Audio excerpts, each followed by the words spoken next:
وفي هذا السياق أتوجه بالشكر على الجهود المتواصلة إلى رئيس مفوضية الاتحاد الإفريقي وطاقمه.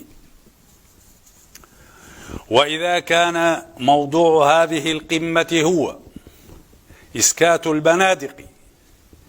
تهيئة الظروف الملائمة لتحقيق التنمية في إفريقيا، فإن الجمهورية الصحراوية تأسف لإعلامكم باندلاع المواجهة المسلحة من جديد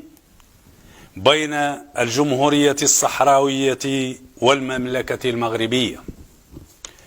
منذ 13 من شهر نوفمبر المنصرم، جراء الخرق السافر والمعلن لوقف إطلاق النار من طرف هذه الأخيرة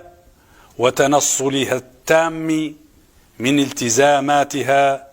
ونسفها لمسلسل السلام الأممي الإفريقي